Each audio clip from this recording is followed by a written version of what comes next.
Ramesh episode లో కొత్త twist నెలకొంది. పార్లమెంట్ ఎన్నికలకు దూరంగా ఉండాలని ఆరూరి రమేష్ నిర్ణయించారు. కేసీఆర్ తో జరిగిన సమావేశంలో లోక్సభ ఎన్నికల్లో పోటీ చేయబోనని స్పష్టం చేశారు. 4 గంటల పాటు వరంగల్ నేతలతో కేసీఆర్ సమావేశమయ్యారు. ఎట్టకేలకు 4 గంటలుగా కొనసాగుతున్న హై డ్రామాకు ఎండ్ కార్డ్ పడింది. మరోవైపు కేసీఆర్ నివాసానికి బీఎస్పీ నేతలు వెళ్లారు. తెలంగాణ బీఎస్పీ అధ్యక్షుడు ప్రవీణ్ కుమార్ తో పాటు పలువురు నేతలు హాజరయ్యారు. వరంగల్ పార్లమెంట్ సమీక్ష జరుగుతున్న సమయంలో వెళ్లడంతో ఆ సీటుపైన మరింత ఆసక్తి ఏర్పడింది. ప్రస్తుతం వరంగల్ ఎంపీ పసునూరి దయాకర్ మాట్లాడుతున్నారు. ఇప్పుడు లైవ్ చూద్దాం. ఎందుకంటే గత చరిత్ర, ఉద్యమ చరిత్ర వరంగల్ నగరానికి ఉంది. ఎప్పుడు కూడా 3 లక్షలకు తగ్గకుండా మెజార్టీ తోటి కూడా ప్రజలు గెలిపించిండ్రు. అప్పుడు చేసిన వర్క్ కూడా అప్పుడు ఎమ్మెల్యేలు, ఇప్పుడు కొంతమంది మాజీ ఎమ్మెల్యే లైన్లో.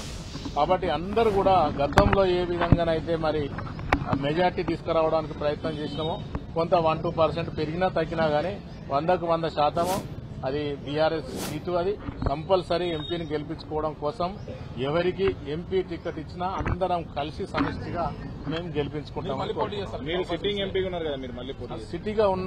సిట్టింగ్ ఎంపీగా ఉన్నా ఇస్తే కంపల్సరీ గెలుస్తా. నాకు ఎవరైనా ఎంపీ కాదంటారా? కంపల్సరీ ఇస్తే స్వీకరిస్తాం. అది అదృష్టమే కదా, 3rd టైం రావడం అంటే అదృష్టమే. కంపల్సరీ ఇస్తే చేస్తా. ఇయ్యకున్నా కార్యకర్త లెక్క పనిచేసిన వచ్చిన ఎంపీ కోసం వచ్చిన కాదు. నేను ఉద్యమ సమయంలో 2001 దాదాపు 24 సంవత్సరాల క్రితం నుండి కూడా పార్టీలో కమిట్మెంట్ గా చేసే వ్యక్తిని. పార్టీ ఓడిపోయిన కష్టంలో ఉన్నా ఎప్పుడున్నా కానీ పార్టీ వెంట ఉన్న వ్యక్తిని. కంపల్సరీ గౌరవ కేసీఆర్ గారు ఆలోచించి ఎవరికి టికెట్ ఇచ్చినా గానీ మేము గెలుపు కోసం అందరం కూడా సమిష్టిగా ప్రయత్నం చేయాలి. ఆరూరి రమేష్ సంబంధించి ఏం చెప్తారు? ఆరూరి రమేష్ బీజేపీలోకి పోతారని ఇలా ఉదయం అంతా హైడ్రామా నడిచింది. అట్లానేం లేదా, ఎందుకంటే బీజేపీలో క్యాండిడేట్స్ లేరు కాబట్టి వాళ్ళ ప్రయత్నం బీజేపీలు చేస్తాను. అది మనం తప్పుపట్టడం అవసరం లేదు. కానీ పోవడం లేదు కాబట్టి ఫోర్స్ చేస్తా అంటారు. బీజేపీలు నన్ను కూడా అడిగిండు, కానీ మనం పోతామా? ఎందుకంటే మనం బేస్డే బీఆర్ఎస్ అంటే కింది స్థాయి నుండి వచ్చిన మేము కార్యకర్తగా వచ్చిన ఏదో ట్రాక్టర్ల లారీల ఉద్యమాలు చేసి వచ్చిన వాళ్ళం. మేము వచ్చిన వాళ్ళని మరి ఈ రోజు ఎంపీగా గెలిపించుకున్న వాళ్ళం. మేము వ్యక్తిత్వం దిగజార్చుకొని రాజకీయాల కోసం వచ్చిన వాళ్ళం కాదు. కంపల్సరీ కూడా బీఆర్ఎస్ టికెట్ ఎవరికి ఇచ్చినా మేము అందరం సమిష్టిగా ఒక కోఆర్డినేషన్ చేసుకుని గెలుపు కోసం ప్రయత్నం చేస్తాం. బీఆర్ఎస్ లోనే ఉంటారా ఆరూరి రమేష్ గారు? 100% ఉంటారు. అందరూ కూడా ఉంటారని భావిస్తున్నాం. 100% అసలు ఏం లేదు.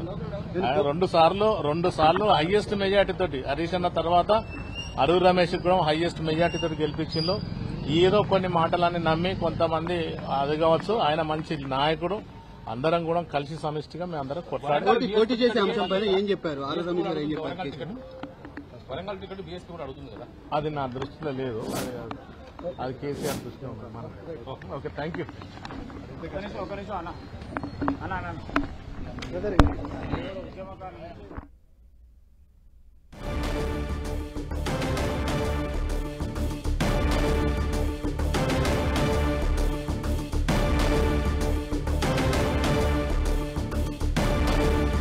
సో ఓవరాల్ గా ఆరూరి రమేష్ ఎపిసోడ్ లో కొత్త ట్విస్ట్ నెలకొంది. పార్లమెంట్ ఎన్నికలకు ఆయన దూరంగా ఉండాలని చెప్పి నిర్ణయించుకున్నారు. కేసీఆర్ తో జరిగిన సమావేశంలో లోక్సభ ఎన్నికల్లో పోటీ చేయబోనని రమేష్ స్పష్టం చేశారు. ఇక 4 గంటల పాటు వరంగల్ నేతలతో కేసీఆర్ సమావేశాన్ని నిర్వహించారు. ఎట్టకేలకు 4 గంటలుగా కొనసాగుతున్న ఈ హై డ్రామాకైతే ఎండ్ కార్డు పడింది. మరోవైపు కేసీఆర్ నివాసానికి బీఎస్పీ నేతలు కూడా వెళ్లారు. తెలంగాణ బీఎస్పీ అధ్యక్షుడు ప్రవీణ్ కుమార్ తో పాటు పలువురు నేతలు కూడా హాజరయ్యారు. వరంగల్ పార్లమెంట్ సమీక్ష జరుగుతున్న సమయంలో వెళ్లడంతో ఆ సీటుపైన మరింత ఆసక్తి ఏర్పడింది. పసునూరి దయాకర్ కూడా కొద్దిసేపటి క్రితమే మాట్లాడారు. ఖచ్చితంగా వరంగల్ ఎంపీ సీట్ను గెలుచుకుంటామని చెప్పి ఆయన ధీమా వ్యక్తం చేశారు. మరిన్ని అప్డేట్స్ కూడా తెలుసుకుందాం. మా ప్రతినిధి శ్రీకాంత్ మనకు అందుబాటులో ఉన్నారు. శ్రీకాంత్,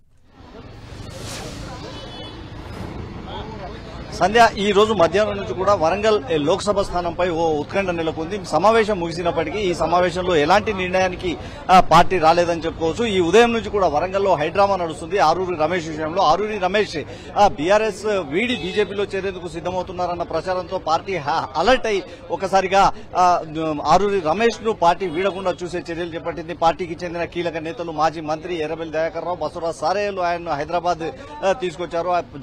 కేసీఆర్ నివాసంలో జరిగిన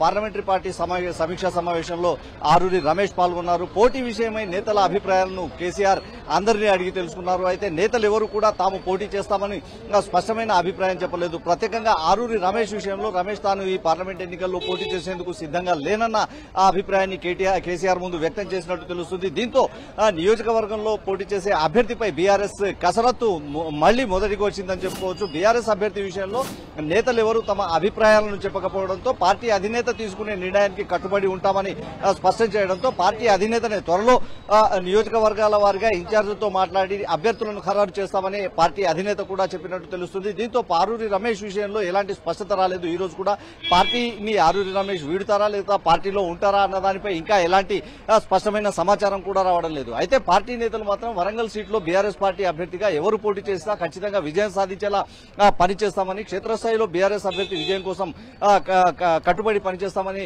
ఒక ధీమా వ్యక్తం చేస్తున్నారు. అయితే తాజాగా కొద్దిసేపటి క్రితం బీఎస్పీ రాష్ట్ర అధ్యక్షులు సంధ్య అదే అంటే ఇప్పుడు బీఆర్ఎస్ నేతలు సంబంధించి ఎంపీ సీటు పైన ఒక క్లారిటీ రాలేదు. బట్ ఆ సమావేశానికి సంబంధించి బీఎస్పీ నేత ప్రవీణ్ కుమార్ హాజరవటాన్ని ఎలా చూడాలంటారు? అక్కడ ఉన్నటువంటి రాజకీయ సమీకరణాల ఆధారంగా బీఎస్పీకి ఎంతవరకు ఎడ్జ్ ఉండే అవకాశం ఉంటుంది?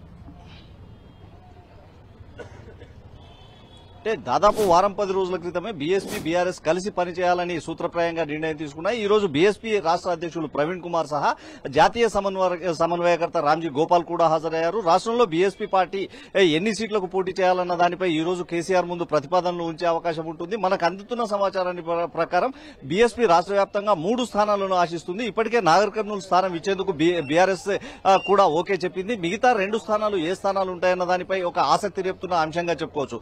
వరంగల్ విషయంలో వరంగల్ కూడా ఎస్సీ రిజర్వ్డ్ స్థానం కావడంతో వరంగల్ స్థానాన్ని కూడా బీఎస్పీకి కేటాయిస్తారన్న ఒక చర్చ మాత్రం ఇప్పుడిప్పుడే మొదలవుతుందని చెప్పుకోవచ్చు. పార్టీ ఇందుకు సంబంధించి ఎలాంటి నిర్ణయం తీసుకోకపోయినప్పటికీ బీఆర్ఎస్ బీఎస్పీ మధ్య సీట్ల సర్దుబాటు ప్రధానంగా ఈ చర్చలు సీట్ల సర్దుబాటుపైనే ఉంటాయని చెప్పుకోవచ్చు. బీఎస్పీ పార్టీ అడుగుతున్న 3 సీట్లలో ఏ సీట్లు బీఎస్పీకి కేటాయించే అవకాశం ఉంటుందన్న దానిపై ఒక ఆసక్తికరమైన చర్చ జరుగుతా ఉంది.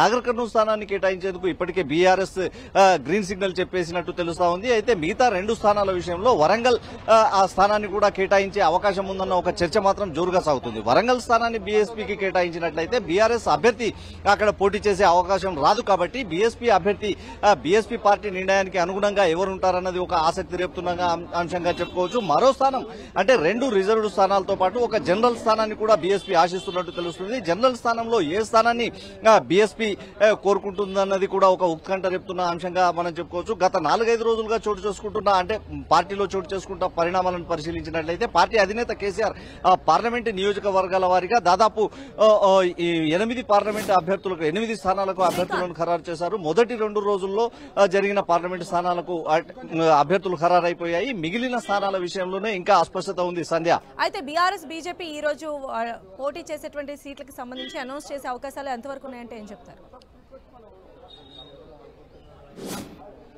అంటే బీఆర్ఎస్ పార్టీ ఇప్పటి వరకు అధికారికంగా 4 స్థానాలకు మాత్రమే అభ్యర్థులను ప్రకటించింది. మరో 4 స్థానాలకు సంబంధించి అభ్యర్థులను ఖరారు చేసినప్పటికీ అధికారికంగా ఈ అభ్యర్థుల జాబితా ప్రకటించలేదు.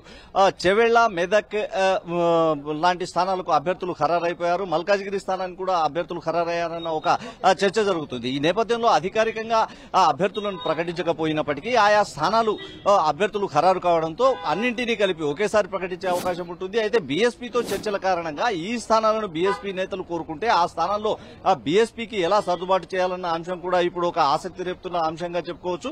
ఇప్పటికే అభ్యర్థులు ఖరారైనప్పటికీ కొన్ని నియోజకవర్గాల్లో అధికారికంగా ఆ సమాచారాన్ని అంటే పార్టీ విడుదల చేయలేదు. దీంతో అధికారికంగా మార్పులు చేర్పులు జరిగే అవకాశం కూడా చోటు చేసుకునే అంశం కూడా ఉంటుంది. అయితే అధికారికంగా ప్రకటించినంత వరకు పార్టీ బీఎస్పీకి పోటీ చేసేందుకు అవకాశం ఇస్తుందా, బీఆర్ఎస్ అభ్యర్థులను రంగంలో దించుతుందా అన్న దానిపై ఇంకా చర్చలు కొనసాగుతున్నాయని చెప్పుకోవచ్చు. అధికారికంగా పార్టీ ఏనాడు ఏ సీట్లను ప్రకటిస్తుంది, బీఎస్పీకి కేటాయిస్తుంది, బీఆర్ఎస్ అభ్యర్థులు ఏ స్థానాల్లో కేటాయిస్తారు. అయితే తాజాగా మరో అంశం కూడా పార్టీ నేతల్లో చర్చకు జరుగుతుంది.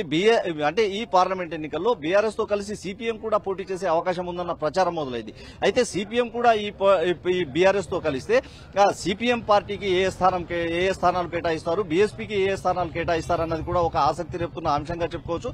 ఓవైపు పార్టీలో కీలక నేతలు పార్టీ మారుతూ ఇతర స్థానాల్లో టికెట్లు సీట్లు దక్కించుకుంటుండడం, ఈ పార్టీలో టికెట్ల కోసం కొన్ని నియోజకవర్గాల్లో పోటీ ఉండడం, మరికొన్ని నియోజకవర్గాల్లో అభ్యర్థులు ముందుకు రాకపోవడం వంటి పరిణామాలన్నింటినీ కూడా బీఆర్ఎస్ అధినేత కేసీఆర్ బేరీజు వేసుకుని అభ్యర్థులను ఖరారు చేసి విపక్ష పార్టీల అంటే పొత్తులో ఇతర పార్టీలకు కూడా సీట్లను కేటాయించే అవకాశం ఉందని మనం చెప్పుకోవచ్చు. సంధ్య. రైట్ శ్రీకాంత్.